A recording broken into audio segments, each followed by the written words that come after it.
What's up, guys? It's your boy Peezy, and today I'm back with another Cody Ko reaction. Okay, this one is called the best bad movie I've ever seen. Okay, I don't know what to expect, bro. Like, I have no clue what to expect whatsoever. You feel me?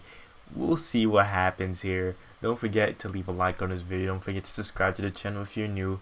90% of y'all that watch my videos are not subscribed. Subscribe. Click the little red button right there. It's free, my guy. Like, it's that simple, bro.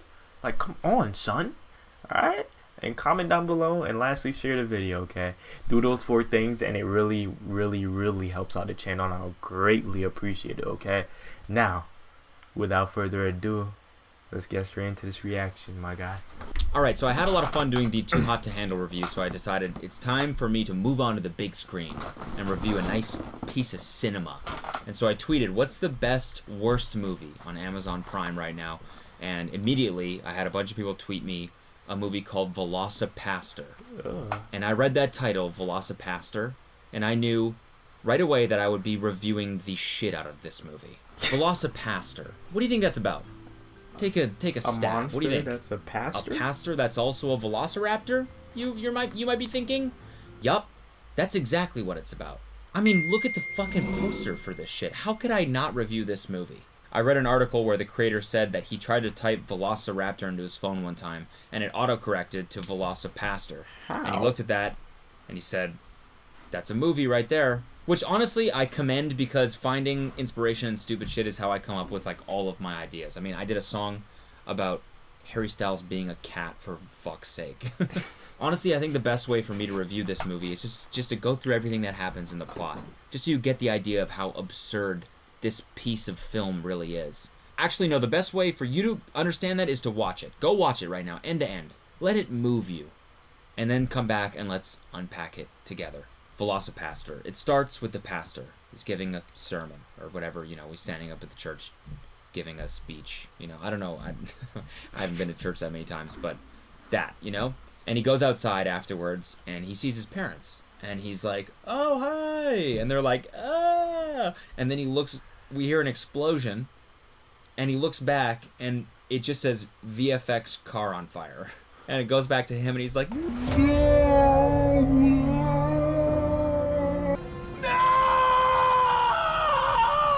which immediately made me chuckle heartily. VFX car on fire, that's funny, right? But then it made me confused a little bit, because I'm like, is this, you know, I feel like all good bad movies are so good because they're not self-aware. You know, they're always called something like Big Goth Alligator Titties or something like that. But it tries to be like a Scorsese film, so it's funny, right? But this movie, I guess, is trying to be like a little bit more self-aware. So it's like a scary movie type movie where it's like dumb and absurd on purpose, which is also hard to do. So that doesn't give this a pass. And we will find meaning in this movie, or I'm not Cody the Cinema Cat. That's what they call me. Cody the Cinema Cat. So then the elder priest here, we'll call him Papa Priest. Papa Priest sits him down and he goes, "That's what parents do. They die on you." He says that. That's what parents do. They die on you. Wow. It's what parents do. They die on you. Which is a pretty legendary thing to say to somebody hours after they lose someone close to them. Just, man, that sucks. I guess that's what people do, though. They fucking die, right? So get over it. So then Papa Priest gives him more wine, and he convinces him to travel. Which, you know, I'm sure that's the advice of every Instagram influencer ever. Something hard happens, just fucking take a trip, man. Go to Cabo. So Doug, our protagonist, he goes to China, and there's this funny scene where he's just like on a hike in the middle of the forest, and he just stands there and goes, "China, China." And then randomly this woman who's being chased or hunted by someone gets hit with an arrow through her chest and collapses right in front of Doug. And he's like, "Are you okay?" Even though it's very clear she has an arrow through her heart. And she gives him like this tooth thing or like a bone or something. And she's like, "Destroy it immediately or they will hunt you forever." And then she dies. Later. Peace. Bye. And just as you're thinking, what is this tooth thing? It's like a smooth, big, whatever. It bites him or something? I'm not really sure. He's holding it And then all of a sudden he's like, ah! And there's like a giant gash in his hand from the smooth bone that he was holding. And then he wakes up. So you're like, wait, was that a dream? Turns out it wasn't. It's actually a pretty important part of the plot. They just decided to start the next scene with him violently waking up just to, throw us off a little bit. So he wakes up in bed. He's back home now, right? And he's kind of sick for some reason. He's like, oh, man, I feel so hungry. And so he leaves the church and he's stumbling around the street and something's happening to him, right? He's going through some kind of transformation. It's like when Spider-Man got bitten by the spider and inherits the spider's powers. It's crazy that I was thinking just about Spider-Man when Doug you were saying gets that too. bitten by a bone. Spider-Man is the best superhero gets a boner or something. No, I don't know. He's inheriting its prehistoric powers, perhaps? Little foreshadowing, maybe? But before we find out what that could be, what happens to him, the story shifts to this prostitute walking down the street, and she chats with her pimp. Her pimp's name is Frankie Mermaid, because, well... And why is my name Frankie Mermaid? Because you're swimming in bitches. Swimming in bitches. That is awesome. That is good writing, and I hope this dude raps, because that's a great rap name, Frankie Mermaid, and... he's got a great haircut, and that's actually why they call me Cody the Cinema Cat, because I am feline this movie. Fuck that joke. So he's like, where are you tricking tonight? To her, and she goes, the park, and he goes, good, because that's where the real money is, and you are the real money. And then he laughs, like, maniacally.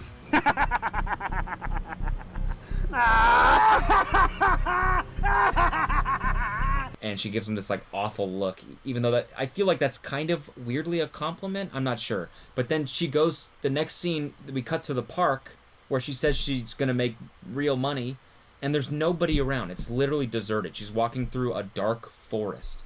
You think the real money would be like on a busy corner in a city, but she's just walking in a rural forest, just secluded, cruising around by herself. And what happens? But this dude tries to mug her, of course. So then this dude comes out of nowhere and tries to mug her, obviously, because she's in a forest alone. And then the dude that's mugging gets attacked by, it's a bird, it's a plane, it's Velocipastor. It's the fucking, we've all been waiting for this moment, it's the title of the movie, and here he is! Velocipastor. In all of his prehistoric glory, he, he attacks the dude. You can't really, it's like done through weird cutscenes and incredible special effects, by the way, truly. This kind of looks like somebody's nephew paper-mache'd a raptor head for their science fair or something. But, I mean, what else can you expect? This movie was made for $35,000. $35,000, a feature film was made about a fucking pastor that changes into a velociraptor. That's a waste of money. So, I mean, I don't blame them for this. Okay, so then Doug wakes up in the prostitute's bed, and they have this conversation where she's like, last night was amazing, and he thinks that they had sex. So they have this really confusing conversation where he's like, wait, I'm a priest, this can't happen again. And she's like, oh wait, are you talking about sex? Oh no, I'm talking about the fact that you turned into a dinosaur and killed a man last night. Ate him, in fact. And so then he freaks out even more, and he's like, no, wait, I don't believe you. And they go to the forest where the body is laying, but he doesn't have any clothes from being a dinosaur, and so he wears her little orange dress. Which I feel like they could have stopped at Kohl's or something and just picked up a pair of pants at least. But I have to admit, this was pretty funny. It is a little bit of that's good, that's goofy, with the little dress. So Doug can't handle the thought of potentially being half a dinosaur, so he goes back to the church to be a priest again, and he walks into the confession booth, and who the fuck walks in the other side? But who would you guess, first of all? What are you thinking? Yeah, that's right, Frankie effing Mermaid walks in the other side. And he confesses to pretty much every crime in the book. He confesses to not only stealing candy from a baby and then throwing the baby in the river, but he confesses to, guess what? Killing Doug's parents. Plot twist! Say it with me, folks. Plot twist. And so, what the hell? What's that? I hear the distant boom of a of a dinosaur footstep, right? Velociraptor comes out, through the confession booth, kills Frankie Mermaid. Later, dude. So he kills him. He goes back to the prostitute. They bond over the fact that he killed her awful boss and the guy that killed his parents. And then they agree that he's going to use his powers to fight crime. So now he's a fucking superhero. Gosh, and this is a superhero film. And there's this bad. montage of him training and them dressed in 70s clothes and also falling in love a little bit. A lot of storylines going on, right? Well, might as well throw in another one, because at this point we cut to a new character 30 minutes in, and they're like, here's a new character. It's this Chinese ninja leader guy who we find out wants Velocipastor dead. I don't really, it doesn't explain why. He just wants him dead. I guess this is Velociraptor's enemy, right? Arch-enemy. Every superhero needs an adversary, and this is it. This is Velocipastor's venom, I guess. Also, I realized when I was writing this, I had it paused on the movie, and you can see the boom for this entire shot. Fantastic. So then Doug goes back to the church, and Papa Priest is like, "What's wrong with you? You're different. You switched up on me." And Doug tells him about the dinosaur, the Velociraptor, the whole thing. And Papa's like, "You need an exorcism. I know exactly what you need, a nice cold exorcism." And he's like, "I know a guy." And he calls in Chris Angel to rid the demons from him. And as this is happening, we get a little backstory on both characters, on Doug and Papa Priest. A trip down memory lane, if you will. We find out that Doug was very close with his parents. He liked to laugh with them.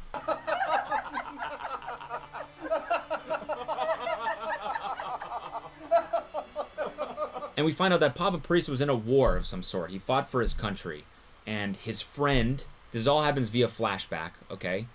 Flashbacks are kind of a common device in this film. So then we see his friend die randomly right in front of him.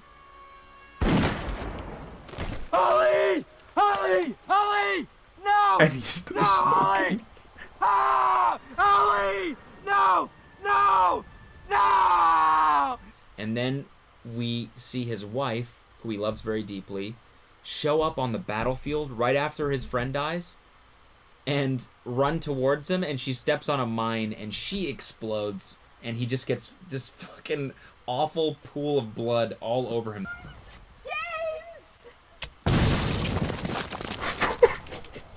Poor guy, man. So that's his fun little backstory. Anyways, the whole exorcism thing is still going on, right? And guess what happens? The fucking Velocipastor comes out, of course. You're gonna try and get rid of the fucking half dinosaur side of him? Of course it's gonna be a little pissed about that. So it comes out and it attacks Papa Priest.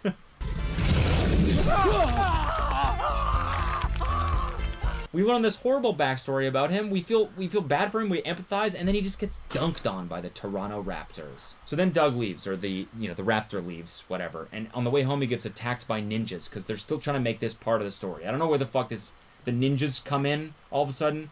It's just confusing the fuck out of me. But he gets attacked, and he gets home, and him and the prostitute make sweet love. Wow.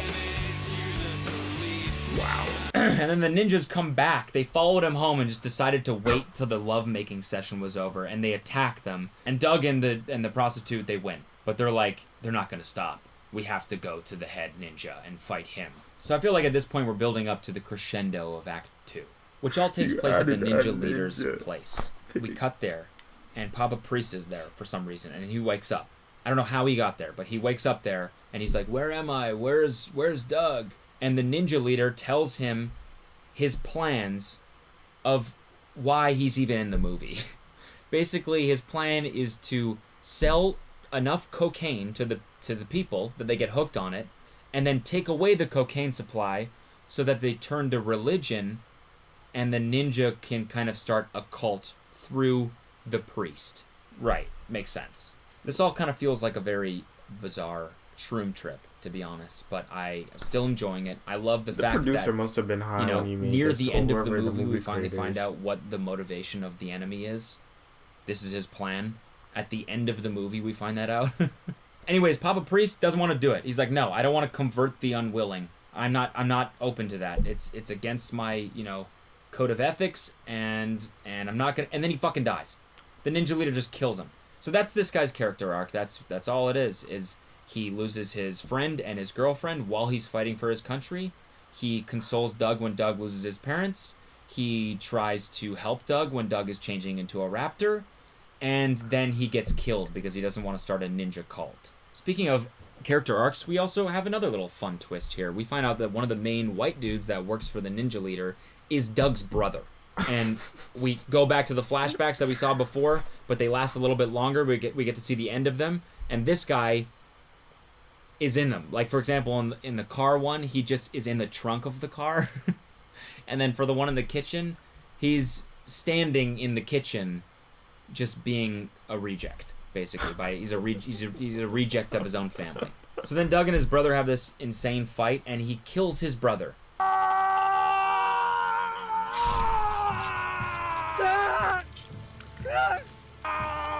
What the actual fuck?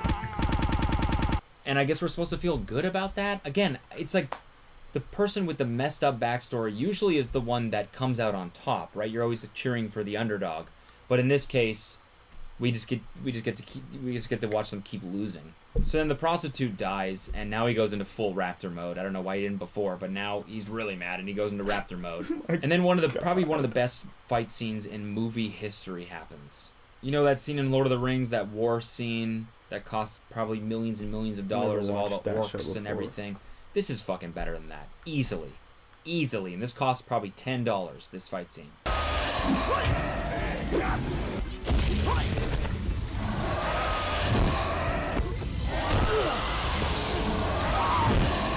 And then he delivers the best finishing line of all. Finishing your bachelor's degree takes time and money. Franklin University's My Transfer Credit is a free all time. I think my hand is immune.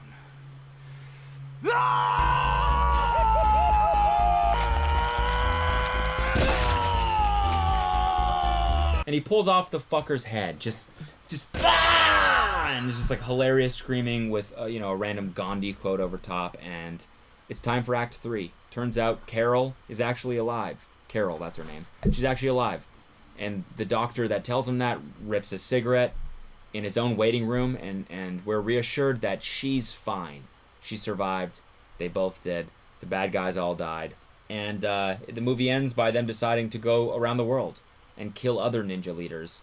Because what better way to end this movie than to set it up for a sequel? I don't fucking know. I give this movie a 6 because it was really entertaining and funny because it's just so goddamn random and meaningless and good and bad at the same time.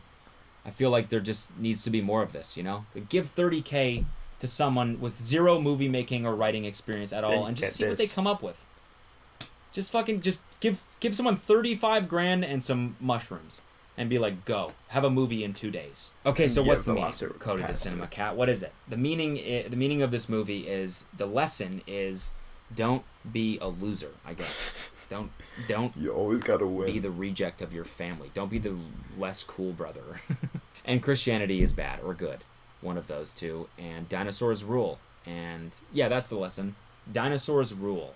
Dinosaur rules. Number 1, dinosaurs rule. Thank you for watching. Go watch the movie. Oh my gosh, hope you enjoyed this. Goodbye.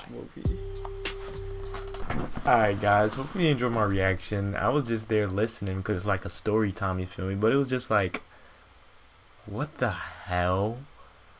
That movie was bad.